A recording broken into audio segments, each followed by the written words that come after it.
Very good morning students, सुप्रभात सभी को।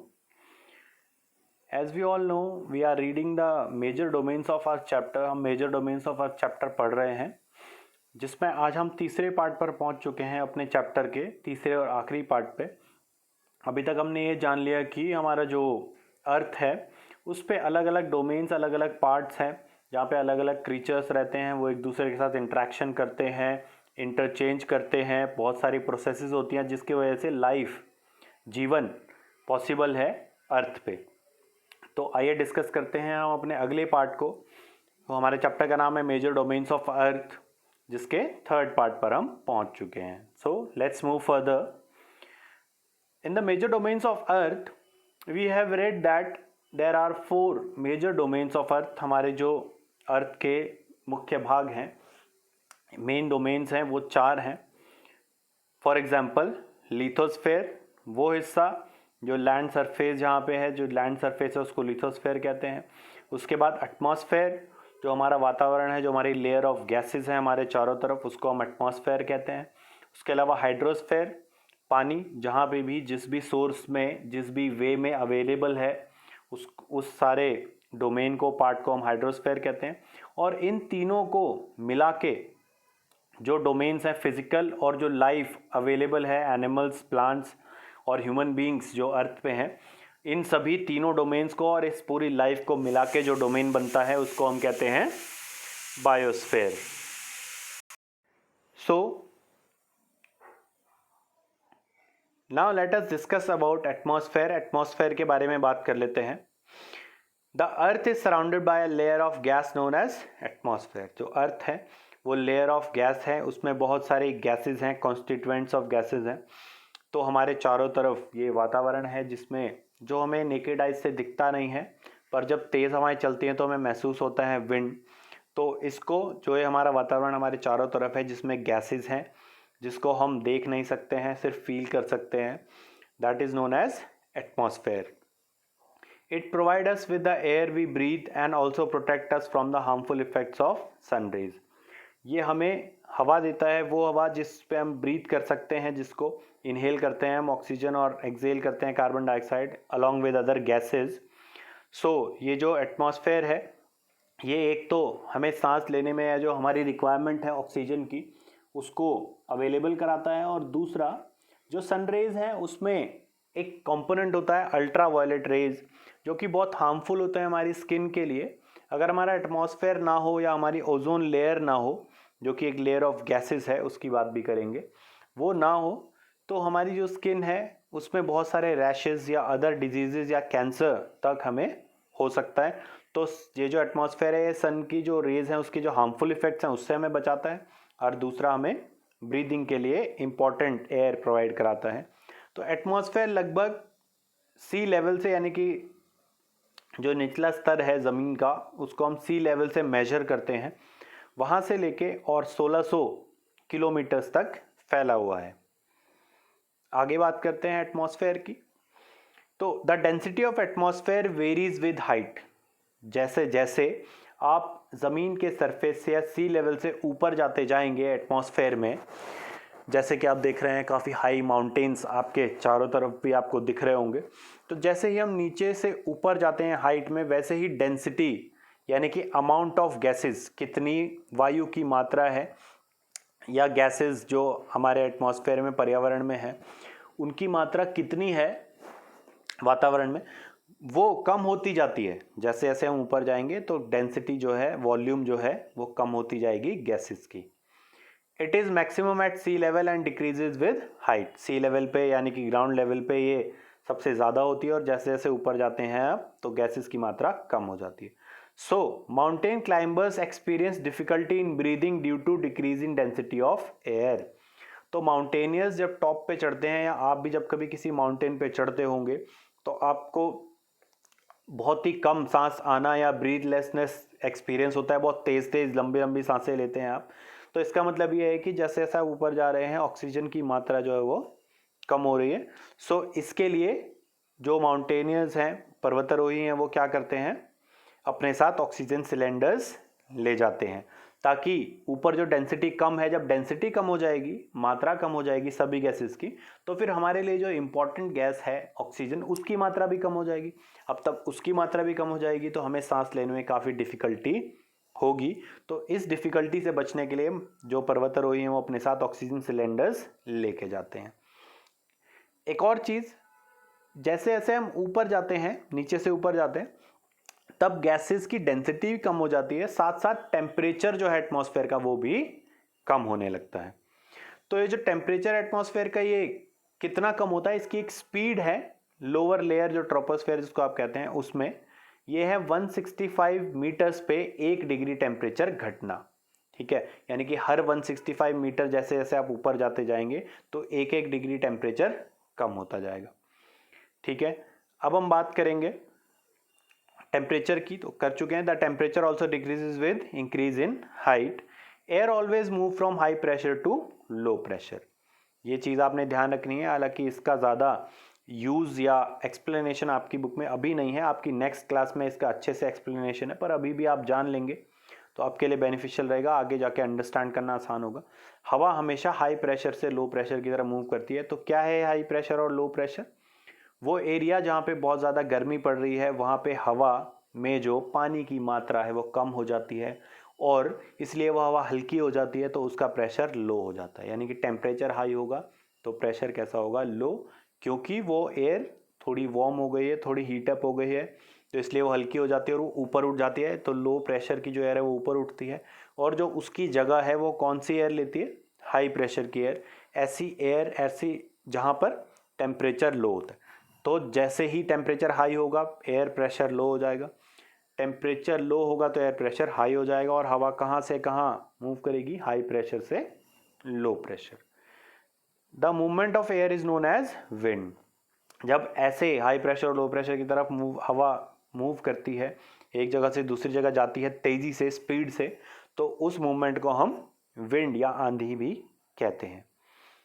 अब हम आ जाते हैं कॉम्पोजिशन ऑफ एटमॉस्फेयर पे। हाई प्रेशर और लो प्रेशर, बस आपको ये थोड़ा जान लेना है कि हाई प्रेशर से लो प्रेशर पे जाती है। ठीक है, इसका आपको ज़्यादा इम्प्लीकेशन अभी जानने की ज़रूरत नहीं है, क्योंकि आप कंफ्यूज हो जाएंगे। अभी सिर्फ आप ये जान लें कि हाई प्रेशर से लो प्रेशर पे जाती है। हाई प्रेशर वहाँ होता है जहाँ टेम्परेचर कम है, लो प्रेशर वहाँ होता है जहाँ टेम्परेचर हाई है।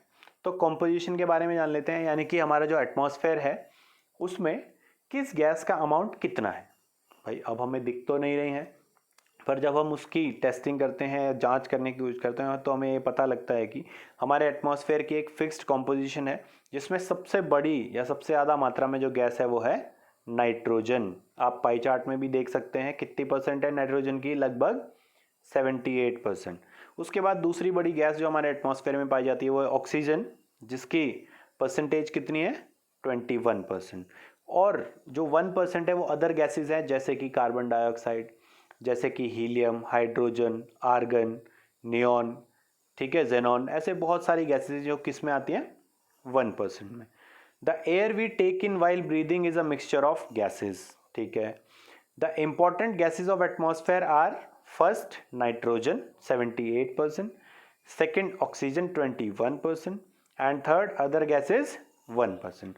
तो इस अदर गैस में सबसे इंपॉर्टेंट गैस जो हमारे लिए है, हमारे अर्थ के एटमॉस्फेयर के लिए, वो है कार्बन डाइऑक्साइड। ठीक है, उसके बाद आगे बात करते हैं स्ट्रक्चर ऑफ एटमॉस्फेयर की। हमारे एटमॉस्फेयर को डिफरेंट लेयर्स में डिवाइड किया है। इन लेयर्स के बारे में भी विस्तार में आप अगली कक्षा में जानेंगे। बस अभी आपको ये जान लेना है कि इन लेयर्स के नाम क्या क्या हैं। नीचे से स्टार्ट करते हैं, यानी कि ग्राउंड सरफेस से स्टार्ट करते हुए अगर हम ऊपर जाएंगे तो सबसे पहले हमारी लेयर जो है वो है ट्रोपोस्फेयर। आप डायग्राम में भी देख सकते हैं, सबसे नीचे वाली लेयर जहाँ पे माउंट एवरेस्ट लिखा है, या जो लैंड सरफेस है उसके पास जो लेयर है वो, उसको कहते हैं हम ट्रोपोस्फेयर। यहाँ पे हमारी ज़्यादातर जो एयर है वो पाई जाती है, और इसके ऊपर जाने पे हमें ऑक्सीजन की मात्रा कम लगने लगती है। उसके ऊपर वाली जो लेयर है दैट इज स्ट्रेटोस्फेयर। तो स्ट्रेटोस्फेयर जो लेयर है वो हमारी सेकेंड लेयर ऑफ अर्थ है। ये भी बहुत इंपॉर्टेंट लेयर है। यहाँ पे हमारी इंपॉर्टेंट ओजोन लेयर पाई जाती है। तो जैसा कि मैं पहले भी आपको बता चुका हूँ, ओजोन लेयर एक ऐसी लेयर ऑफ गैसेस है जो हमें सूर्य की जो किरणें हैं उनकी जो हार्मफुल इफेक्ट्स हैं उससे बचाती है। तो हमारी जो तीसरी लेयर है उसके बाद वो है मीजोस्फेयर। मीजोस्फेयर जो लेयर है वो बहुत इंपॉर्टेंट लेयर है, जो ट्रोपोस्फेयर और स्ट्रेटोस्फेयर के ऊपर है, जो कि लगभग 80 किलोमीटर तक, 50 से 80 किलोमीटर तक फैली हुई है। ये लेयर हमें जो मेटियोर्स हैं, मेटेरॉइड्स हैं, उनसे बचाती है। जैसे ये भारी भारी जो पत्थर हैं, रॉक सरफेसेस हैं, जो लूज घूमते हैं एटमॉस्फेयर में, वो जैसे ही हमारे एटमॉस्फेयर में एंटर होने की कोशिश करते हैं तो इस लेयर में आके वो बर्न हो जाते हैं फ्रिक्शन की वजह से। तो हमें ऐसे किसी भी कोलिजन से, टकराव से ये लेयर बचाती है। उसके ऊपर जो लेयर है, चौथी लेयर, वो है थर्मोस्फेयर, और जो लास्ट लेयर है वो है एग्जॉस्फेयर। तो ये हमारी 5 लेयर्स ऑफ अर्थ है। इनमें से कुछ के मैंने आपको यूजेस बता दिए हैं, तो दोबारा से रिवाइज करते हैं। ट्रोपोस्फेयर, स्ट्रेटोस्फेयर, मीजोस्फेयर, थर्मोस्फेयर और एग्जॉस्फेयर। ये नीचे से ऊपर यानी कि ग्राउंड सरफेस से और एयर, आसमान की तरफ से हमने इसको अरेंज किया है। ठीक है। अब स्ट्रक्चर ऑफ एटमॉस्फेयर के बाद कुछ इंपॉर्टेंट गैसेस, जो 3 महत्वपूर्ण गैस हैं हमारे अर्थ सरफेस के लिए, उनके बारे में जान लेते हैं। नाइट्रोजन क्या काम आती है? Needed by plants for their survival. Plants को जिंदा रहने के लिए इस गैस की ज़रूरत होती है।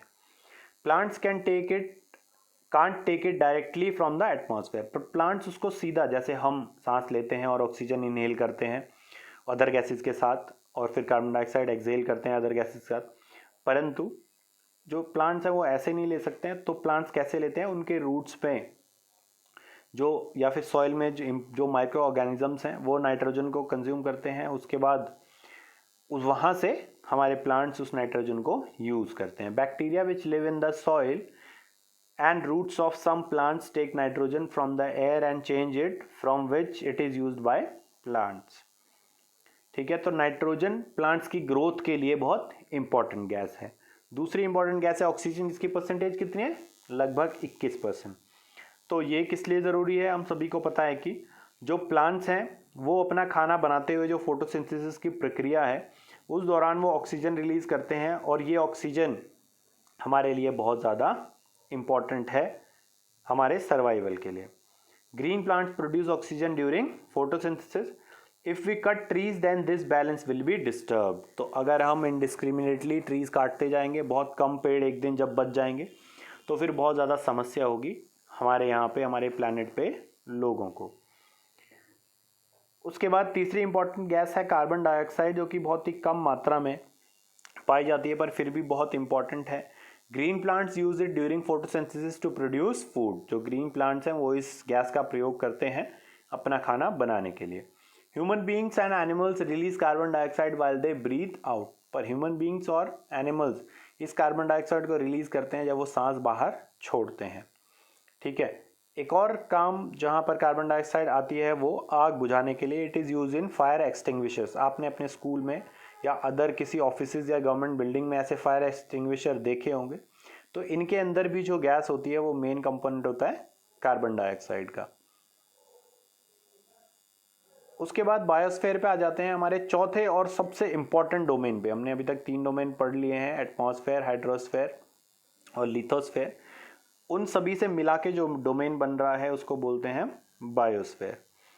तो जैसे कि आप डायग्राम में देख सकते हैं, एयर, वाटर और लैंड के इंट्रैक्शन से, या वहाँ पे रहने वाले एनिमल्स और प्लांट्स के इंट्रैक्शन से जो डोमेन बनता है जहाँ पर लाइफ है उसको कहते हैं biosphere. So it is the narrow zone of contact between land, water and air and is known as biosphere.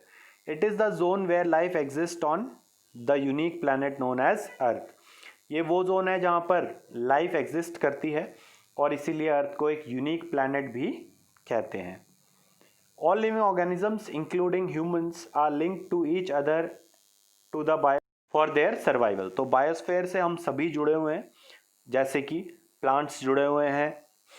ठीक है। किससे? माइक्रो ऑर्गेनिजम्स से, जिसकी वजह से वो नाइट्रोजन और मिनरल्स को ले पाते हैं। इसी तरीके से कुछ प्लांट्स और एनिमल्स कुछ एनिमल्स और ह्यूमन बींग्स डिपेंडेंट हैं प्लांट्स पर अपनी एनर्जी नीड्स को पूरा करने के लिए।